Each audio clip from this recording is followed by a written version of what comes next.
அஸ்ஸலாமு அலைக்கும் வரஹ்மத்துல்லாஹி வபரகாத்துஹு. அல்ஹம்துலில்லாஹி ரப்பில் ஆலமீன்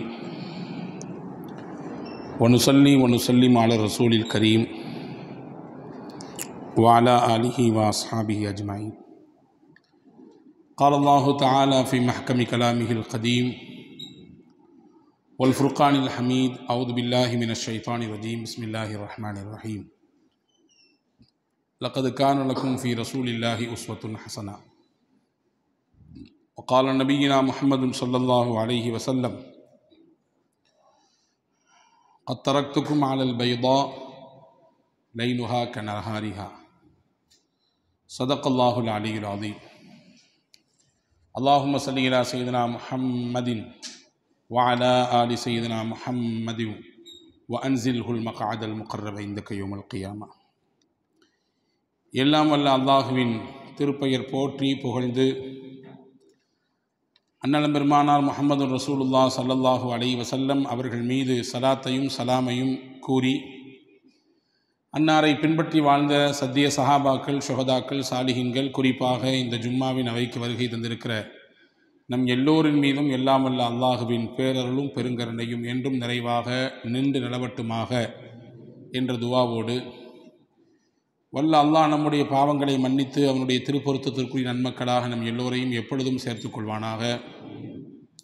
நீண்ட நெடிய ஆயுளையும் நிறைவான ஆரோக்கியத்தையும் மருத்துவமனையின் அனைத்து விதமான துன்பதையரங்களை விட்டு உண்டான விடுதலையையும் நமக்கும் நம்முடைய குடும்பத்தினர்களுக்கும் சந்ததிகளுக்கும் அல்லாஹ் நசீபாக்குவானாக. அல்லாஹுவின் புனிதமான ஆணையமாம் காபாவையும் அன்னலம் பெருமானார் ஸல்லல்லாஹு அலைஹி வஸல்லம் அன்னவர்களின் புனிதமான ரவுதாவையும் புனித பைத்துல் முகத்தஸையும் மீண்டும் மீண்டும் ஹஜ்ஜு உம்ரா ஜியாரா செய்திட நம் எல்லோருக்கும் அல்லாஹ் தௌஃபீக்கை தருவானாக. உலகை விட்டு மூச்சடங்கும் நேரத்தில் லா இலாஹ இல்லல்லாஹ் முஹம்மது ரசூலுல்லாஹ் என்ற கலிமாவை கூறி நம்முடைய ஆத்மாக்களை அல்லாஹ் கைப்பற்றுவானாக. நாளை ஃபிர்தௌஸ் என்ற உயர்ந்த சொர்க்கத்திலே நம்மையும் நம்மை பெற்றவர்களையும் நமக்கு கல்வி தந்த உஸ்தாத்மார்களையும் நம்மிடத்திலே துவாவுக்காக வேண்டிய அத்துணை மக்களையும் அன்னலம் பெருமானார் ஸல்லல்லாஹு அலைஹி வஸல்லம் அன்னவர்களின் தலைமையின் கீழே ஜன்னத்துல் ஃபிர்தௌஸிலே ஒன்றிணைப்பானாக. ஆமீன் யா ரப்பல் ஆலமீன். கண்ணியத்திற்கும் மரியாதைக்கும் உரிய சகோதரர்களே, பாசத்திற்குரிய மூமின்களே, நபிகள் பெருமானார் ஸல்லல்லாஹு அலைஹி வஸல்லம் இந்த உலகில் வாழ்ந்து மறைந்து 1400 ஆண்டுகள் கடந்த பின்பும் கூட இன்னைக்கு வரை பெருமானார் ஸல்லல்லாஹு அலைஹி வஸல்லம் உலகில் தவிர்க்க முடியாத ஒரு பேசுபொருளாக இருந்து கொண்டே இருக்கிறார்கள். ஏதோ ஒரு ரூபத்தில் நபிகள் ஸல்லல்லாஹு அலைஹி வஸல்லம் அன்னவர்கள் சொன்ன வார்த்தை, அவர்கள் வாழ்ந்து காட்டிய வாழ்க்கை, நமக்கு காட்டி தந்த வழிகாட்டுதல்கள் எல்லாமும் ஒட்டுமொத்த உலகத்துக்குமான வழிகாட்டுதலாக முன்மாதிரியாக திகழ்கிறது. அல் குர்ஆன் இதைதான் முன்வைக்கிறது. லக்கது கான லக்கும் ஃபீ ரசூலில்லாஹி உஸ்வத்துன் ஹஸனா. உங்கள் வாழ்க்கைக்கு உங்கள் நபியிடத்திலே அழகிய முன்மாதிரி இருக்கிறது என்று அல் குர்ஆன் சொல்கிறது. அன்னலம் பெருமானார் ஸல்லல்லாஹு அலைஹி வஸல்லம் அன்னவர்கள் சொல்லித்தராத விஷயங்களே இல்லை. மனித வாழ்க்கையிலே 2 விதமான தவறுகள் ஏற்படலாம். ஒன்று தனி மனித தவறு, அது அவனோடு நின்று போய்விடும். இன்னொன்று இருக்கிறது சமூக தவறு, சமூக தீமைகள், அது அவனை கடந்து சமூகத்திற்கும் அது மிக வீரியமாக அதனுடைய வெளிப்பாடுகள் தெரியும். 2ஐயும் களைவதற்கு பெருமானார் ஸல்லல்லாஹு அலைஹி வஸல்லம் அன்னவர்கள் வழிகாட்டினார்கள் என்பது மட்டுமல்ல, ஒரு தவறுகளை விட்டு பாதுகாக்கப்பட்ட தூய்மைப்படுத்தப்பட்ட ஒரு சமுதாயத்தை சமைத்து காண்பித்தார்கள். உலகத்தில் எத்தனையோ தலைவர்கள் வர்றாங்க போகிறாங்க, ஆனால் அவர்களுடைய வாழ்க்கையிலேயே அவர்கள் நினைத்த எதிர்பார்த்த லட்சியங்களை கனவுகளை நிறைவேற்ற முடியாமல் பாதியிலேயே அவர்களுடைய உயிரோடு சேர்ந்து அவர்களுடைய கொள்கையும் காற்றோடு காற்றாய் பறந்து போகிறது. ஆனால் பெருமானார் ஸல்லல்லாஹு அலைஹி வஸல்லம் அன்னவர்கள் தன்னுடைய கனவை நனவாக்கி அதை தன் காலத்திலேயே பார்த்தார்கள். தனி மனித தவறுகளையும் களைந்தார்கள்.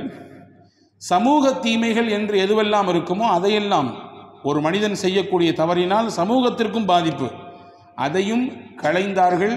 அப்படிப்பட்ட ஒரு சிறந்த சமுதாயத்தை உருவாக்கினார்கள். இன்னைக்கு வரைய அதை பின்பற்ற வேண்டும் நினைக்கக்கூடிய உலகில் வாழக்கூடிய பெருங்கொண்ட முஸ்லிம்களின் கூட்டம் பின்பற்றி கொண்டுதான் இருக்கிறது. அன்பர்களே, இன்றைய கால சூழலில் பெற்றோர்களுக்கும் சரி, ஆசிரியர்கள் என்கின்ற தளத்தில் இருக்கக்கூடியவர்களுக்கும் சரி, மிகப்பெரிய சவாலாக இருக்கக்கூடியது ஆபாசங்களை விட்டு பிள்ளைகளை பாதுகாக்க வேண்டும். போதை பழக்க வழக்கங்களிலிருந்து பிள்ளைகளை மீட்டெடுக்க வேண்டும்.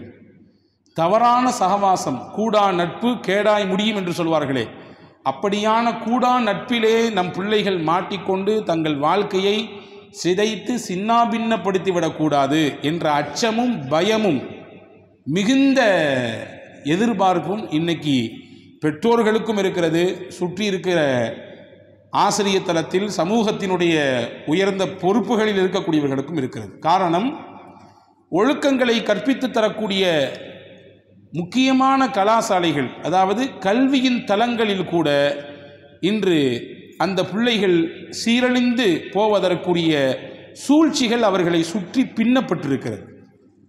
அவர்களை வழிதருமாறச் செய்ய, வாழ்க்கையின் அவர்களின் லட்சியத்தை அடைய விடாமல் தடுக்க, அவர்களுடைய கனவுகளை சிதைக்க, அவர்கள் எட்டி பிடிக்க வேண்டிய வாழ்க்கையின் உயரத்தை பாதியிலேயே தடை போட்டு அவர்களை முடக்க பல வேலைகள் நடக்கிறது. அதிலே கொஞ்சம் வெற்றியையும் கண்டு கொண்டிருக்கிறார்கள் குறுமதியாளர்கள் என்பதை நாம் பார்த்து வருகிறோம். இந்த காலகட்டத்தில் பூமான் நபி ஸல்லல்லாஹு அலைஹி வஸல்லம் அன்னவர்கள் இளைஞர்களை உருவாக்குவதற்கு எப்படியான மிகச்சிறந்த வழிகாட்டுதலை தந்தார்கள் என்பதை நாம் கவனத்தில் கொள்ள வேண்டும். ஒரு ஒழுக்கமிக்க சமுதாயம்தான் ஆரோக்கியமான சமுதாயம் என்பதை சொல்லி தந்தார்கள். இன்னைக்கு எல்லாம் இருக்கிறது, ஒழுக்கம் இருக்கிறதா என்றால் அதிலே மிகப்பெரிய கேள்விக்குறிதான் இருக்கிறது. கல்வி இருக்கிறது, சிறந்த அறிவு இருக்கிறது, சிறந்த ஆற்றல் இருக்கிறது, திறமைகள் இருக்கிறது, ஒழுக்கம் அது எந்த கிடையில் கிடைக்கும் என்ற கேள்விதான் இன்று நம்மிலே பல பிள்ளைகளின் எதிர்கேள்வியாக இருக்கிறது.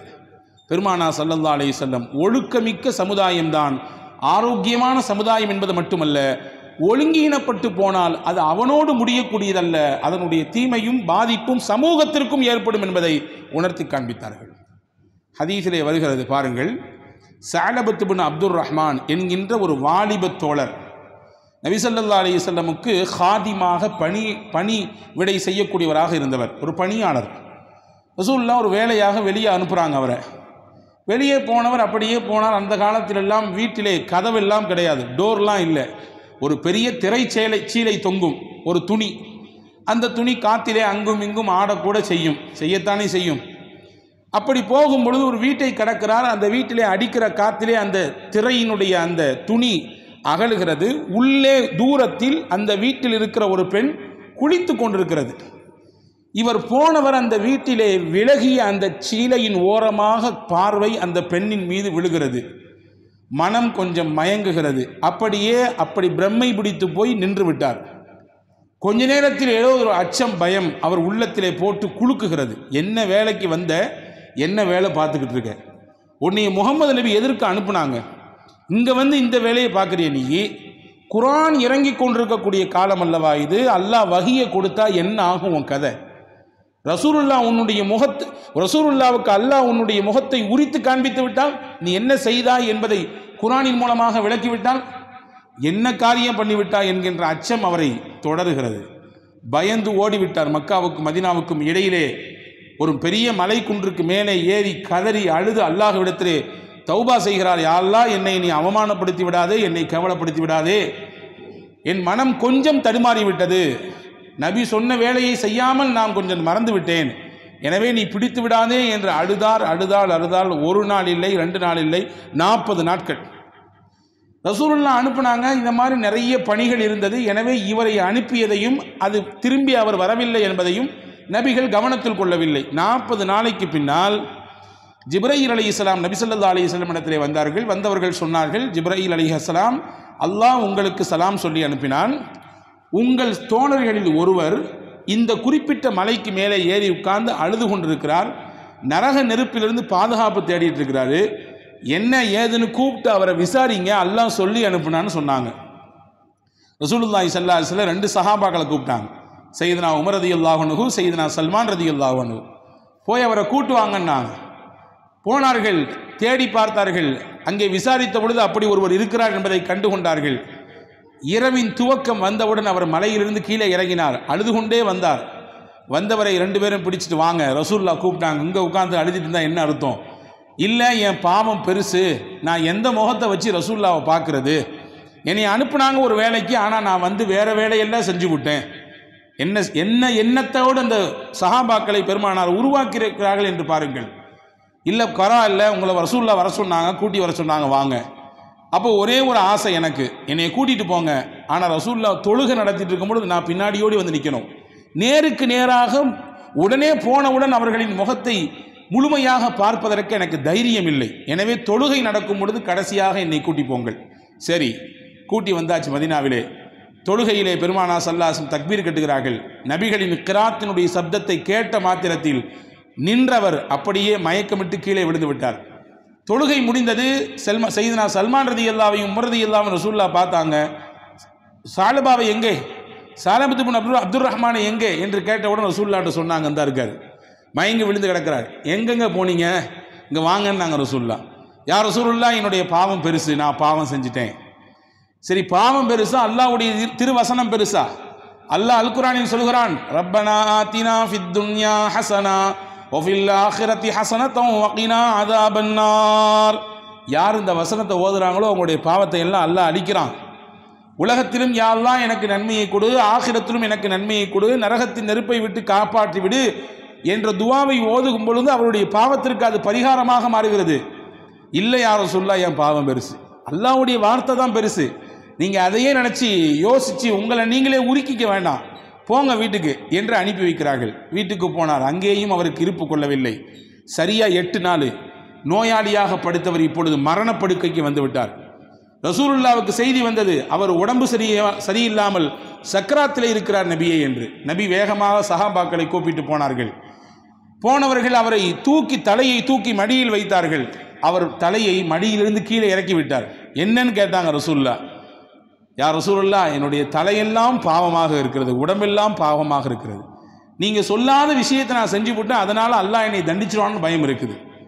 உடனே ஜிப்ரீல் அலைஹிஸ்ஸலாம் அந்த இடத்திலும் வந்தார்களாம். வந்தவர்கள் சொன்னார்களாம், லவ் அன்ன அப்தி ஹாதா லகியனி பிகுராபில் அர்தி ஹதீஅத்தன் லகீதுஹு பிகுராபிஹா மக்ஃபிரா.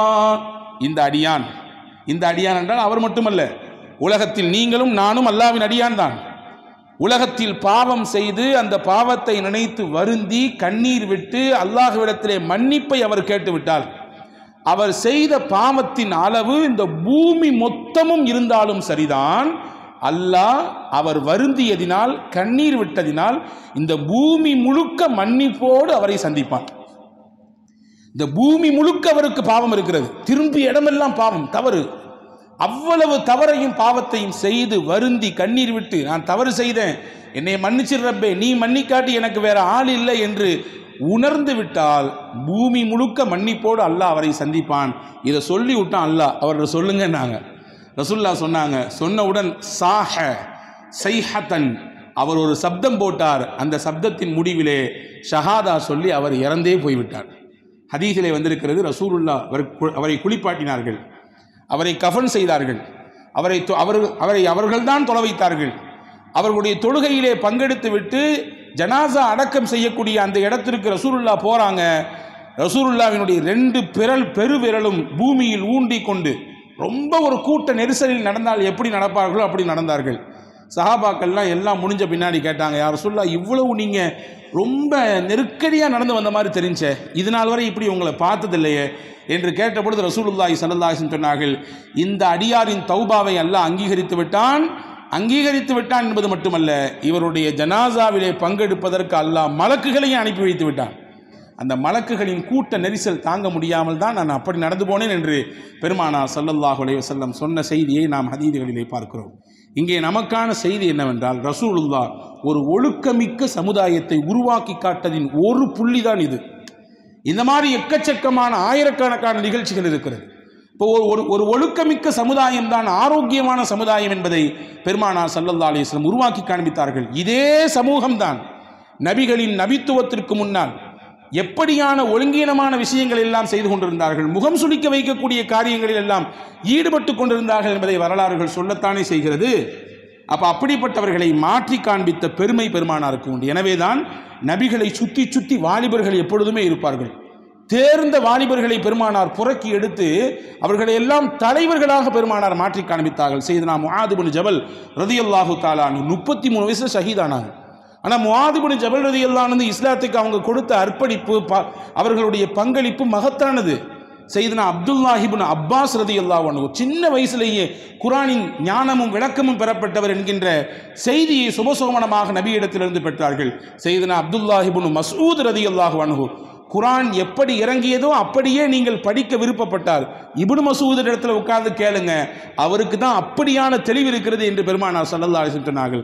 சையதுனா ஸைத் இப்னு சாபித், இன்னைக்கு குர்ஆன் நம்ம கையில் தொகுப்பா இருக்குன்னா அதை உருவாக்கி தந்த பெருமைக்குரியவர் ஸைத் இப்னு சாபித் ரலியல்லாஹு அன்ஹு.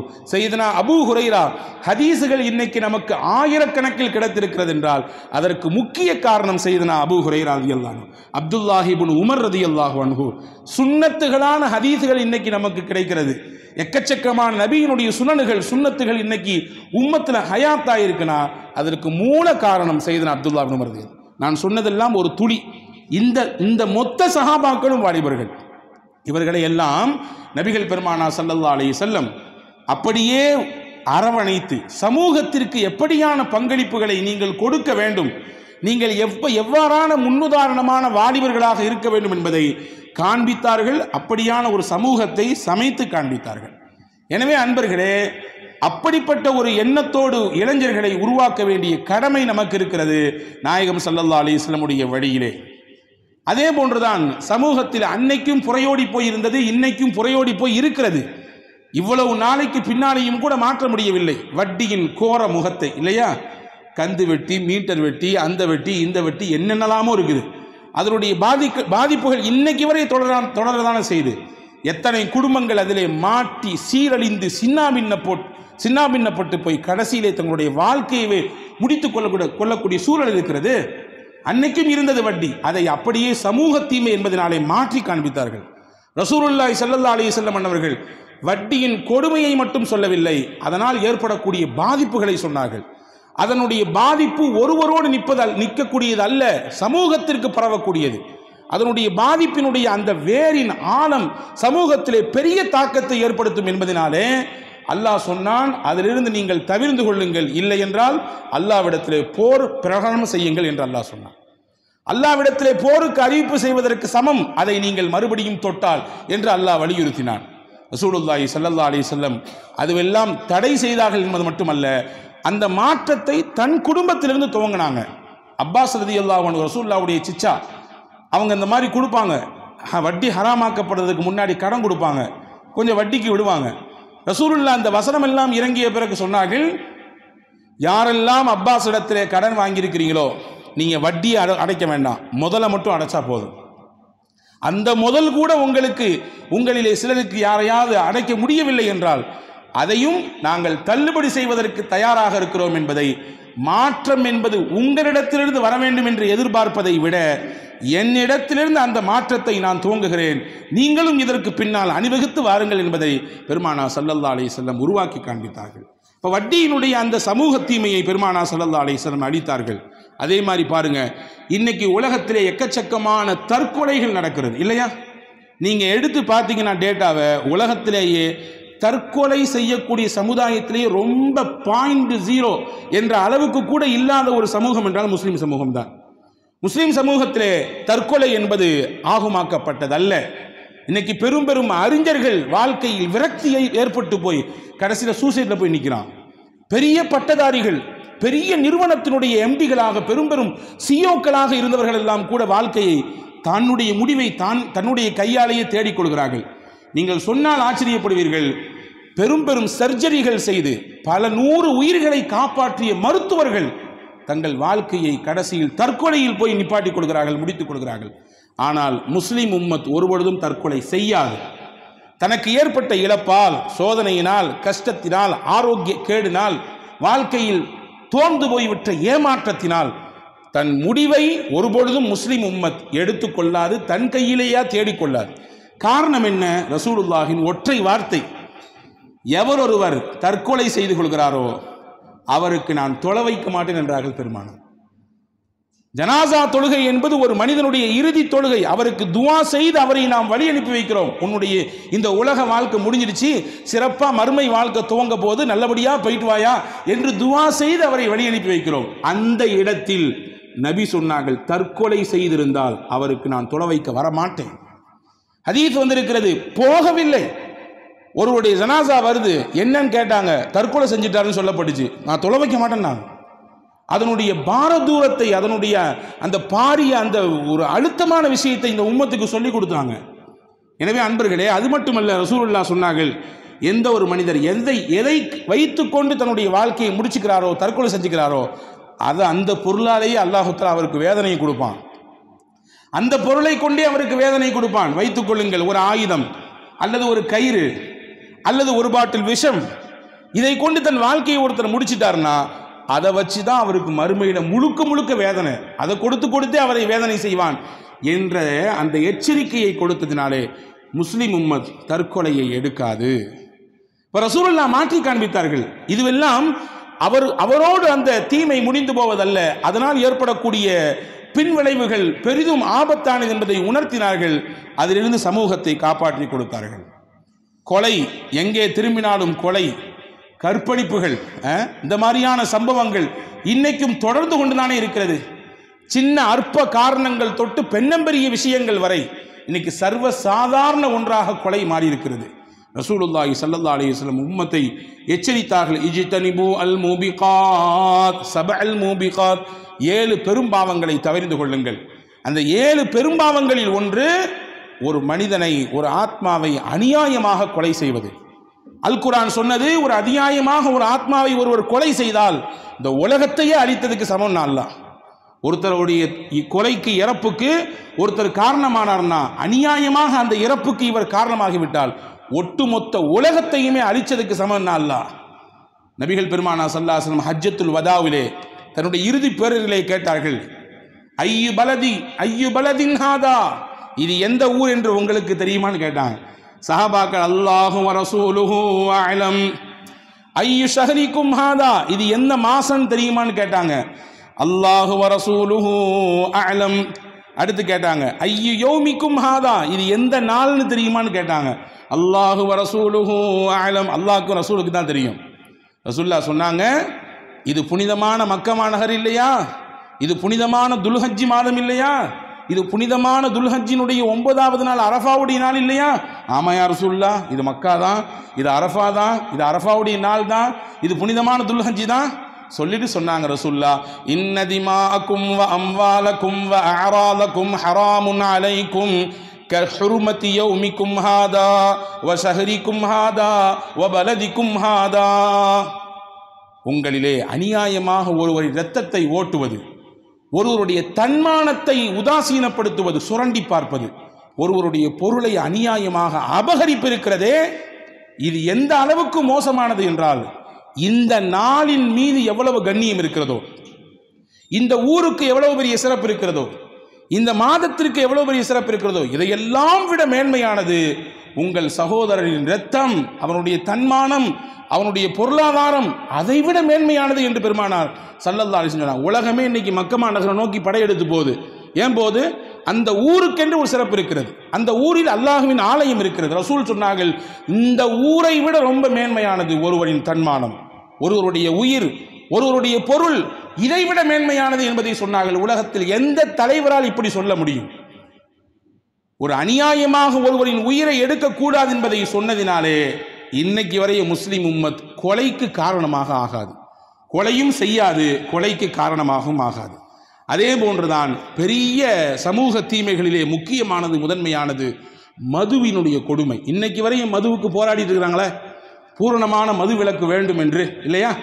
சமீபத்தில் கூட நடந்த ஒரு பெரிய போராட்டத்தில் ஒரு பெரிய கட்சியினுடைய தலைவர் பேசுகிறார், இன்னைக்கு வரைய 14 நூற்றாண்டுகளாக உலகத்திலே முஸ்லிம் என்கின்ற அந்த ஒரு பெரிய சமுதாயம் மதுவை தொடாமல் இருக்கிறது என்றால் அதற்கு மூல காரணம் முஹம்மது நபி ஸல்லல்லாஹு அலைஹி வஸல்லம் என்று அந்த ஆயிரக்கணக்கான மக்கள் இருக்கக்கூடிய மேடையிலே அந்த தலைவர் பேசுகிறார் என்றால் இது யாருக்கு பெருமை? நமக்கு பெருமை என்பதை தாண்டி நம்மை வார்த்தெடுத்த முஹம்மது நபிக்கு அல்லவா பெருமை. இது எப்படிப்பட்ட ஒரு சமுதாயத்தை பெருமானா ஸல்லல்லாஹு அலைஹி வஸல்லம் உருவாக்கி காட்டினாங்க. மதுவை இன்னைக்குனாலும் யாராலும் தடுக்க முடியலையே. சர்வ சாதாரணமான ஒரு பழக்கமாக மாறி இருக்கிறது. சிறுவர்கள், அதாவது அதுக்கு அடிமைப்படக்கூடிய வயதை எடுத்துக்கொண்டால் பரிதாபமாக இருக்கிறது. 7ஆம் வகுப்பு 8ஆம் வகுப்பு படிக்கக்கூடிய மாணவர்கள் அடிமையாகிறார்கள் என்கின்ற ஒரு சர்வே ரிப்போர்ட் சொல்லுகிறது. பெரிய பெரிய வயதில் குடித்தவர்கள் எல்லாம் இன்னைக்கு சின்ன சின்ன வயதில் இருக்கக்கூடியவர்கள் எல்லாம் அதற்கு அடிமையாகி கொண்டிருக்கிற சூழல். பெரிய பெரிய தவறுகளுக்கெல்லாம் மூல காரணமாக அதான் இருக்கிறது. எக்கச்சக்கமான விபத்துகள், அதனுடைய மூல காரணம் மது அறிந்துவிட்டு ஓட்டினார், எனவே விபத்து. பெரிய பெரிய தவறுகள், கற்பழிப்புகள், பல்வேறு விதமான பாலியல் அத்துமீறல்கள், அதற்கெல்லாம் பின்னால் இருப்பது மதுதான் மதுதான் மதுதான். இந்த மதுவை பெருமானார் ஸல்லல்லாஹு அலைஹி வஸல்லம் ஒழித்து காண்பித்தார்கள். இன்னைக்கு வரை முஸ்லிம் உம்மது தொடரதில்லையே. ஈமானோடு இருக்கக்கூடியவர்கள் கண்டிப்பாக தொட மாட்டார்களே. அந்த வாடை கூட அவர்களுக்கு பிடிக்காதே. ஏன்? ரசூலுல்லாஹ் சொன்னார்கள், உருவாக்கினார்கள். எப்படி உருவாக்கினார்கள்? ஹதீஸிலே வந்திருக்கிறது, மன் ஷரிபல் ஹம்ர வஸக்கர லம் துக்பல் லஹு ஸலாத்து 40 சபாஹா. எவரொருவர் மதுவை ஒரே ஒரு டிராப் குடிச்சிட்டாரோ 40 நாள் அவர் செய்த அமல்கள் எல்லாம் மோசம், நாசம். 40 நாள் அவர் தொழுத தொழுகை, 40 நாள் அவர் ஓதிய ஓதுதல், 40 நாள் அவர் செய்த நன்மை எல்லாம் நாசமா போயிடும். சொல்லிட்டு ஒரு வார்த்தை சொன்னாங்க, அதுதான் எச்சரிக்கை. இந்த உம்மத்தை போட்டு கட்டி போட்டு வச்சிருக்கக்கூடிய எச்சரிக்கை அதுதான். ரசூல் சொன்னாங்க, வைன் மாத தகலன்னார், அந்த மது குடித்திருக்கக்கூடிய நிலையிலேயே அவருக்கு மௌத்து வந்து விட்டால் நரகத்துக்கு போவார். அல்லாஹ் பாதுகாக்க வேண்டும்.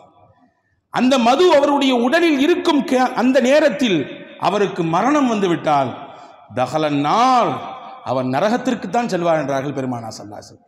எவ்வளவு பெரிய எச்சரிக்கை! அதனாலதான் அந்த முஸ்லிம் மது பயப்படுது. சலாசத்துன் லா யதுகுலுல் ஜன்னா, மூன்று நபர்கள், 3 தன்மையுடையவர்கள் சொர்க்கத்தில் நுழையவே முடியாது நாங்கள் ரசூலுல்லாஹ். 3 குணமுள்ளவர்கள் சொர்க்கத்திற்குள் நுழையவே முடியாது என்றார்கள் பெருமானார் ஸல்லல்லாஹு அலைஹி வஸல்லம். யார் அவர்கள்?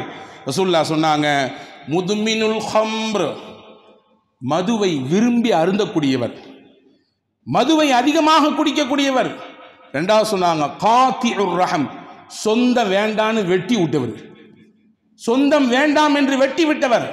3வது சொன்னார்கள் முசத்திகும் பிஸ்ஸிஹர், சூனியத்தை நம்பி பொழப்பு நடத்தி கொண்டிருக்கக்கூடியவர்.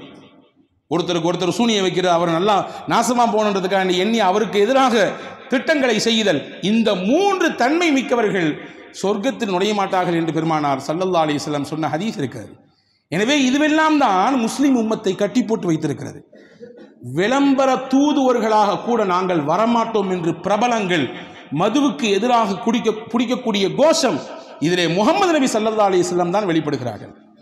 உங்களுக்கு தெரியலாம் என்று நினைக்கிறேன், சவுத் ஆப்பிரிக்கா என்ற நாட்டினுடைய கிரிக்கெட் வீரர்களிலே முக்கியமான ஒரு நபர் முஈனுத்தீன், அவர் தான் அணிந்திருக்கக்கூடிய அந்த ஜெர்சியிலே ஒரு மதுவினுடைய கம்பெனியின் விளம்பரம் இருக்கிறது என்பதனாலே அதை அணிய மாட்டேன் என்று சொன்னார்.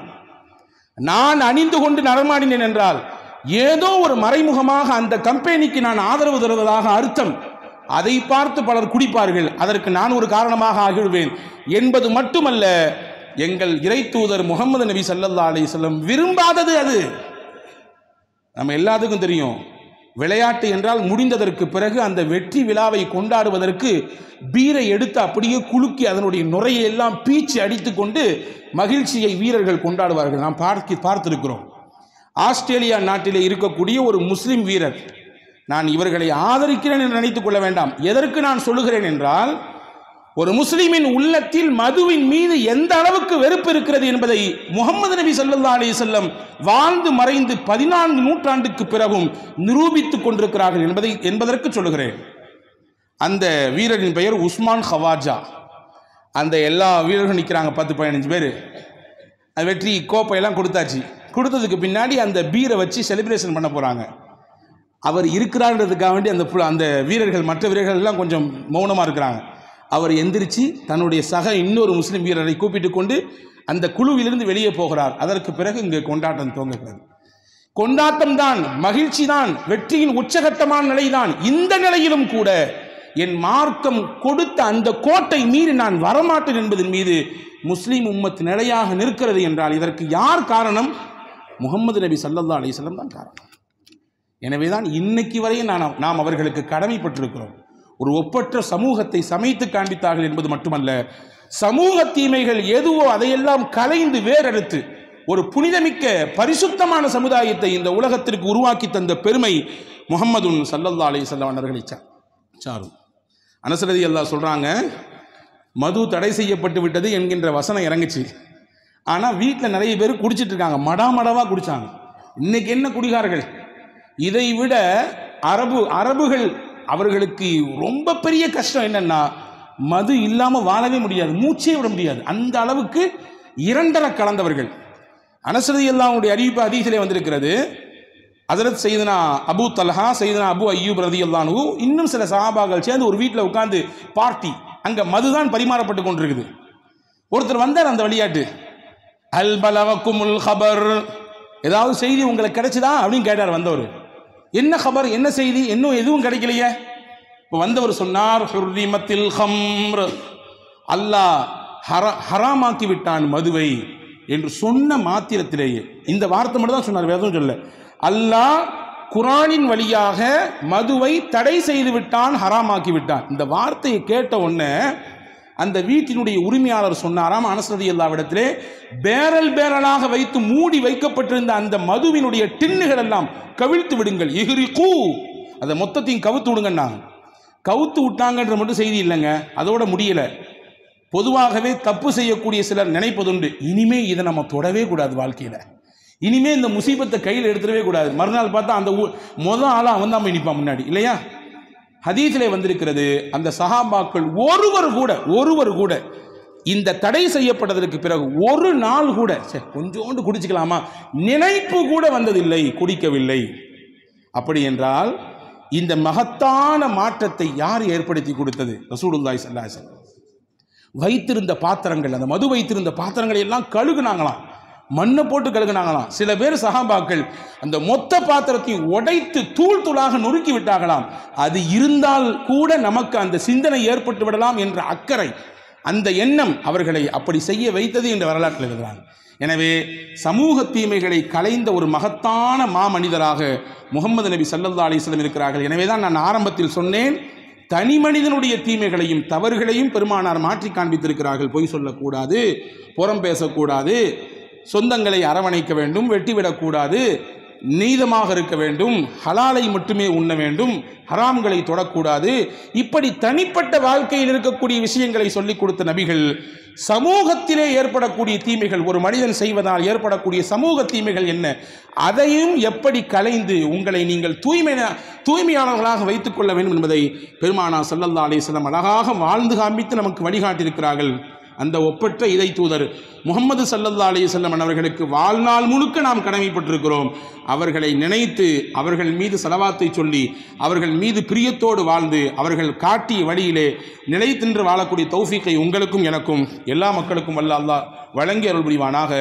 ஆமீன். வாஹிரு தஅவானா அனில் ஹம்துலில்லாஹி ரப்பில் ஆலமீன். அஸ்ஸலாமு அலைக்கும் வரஹ்மத்துல்லாஹி வபரகாத்துஹு.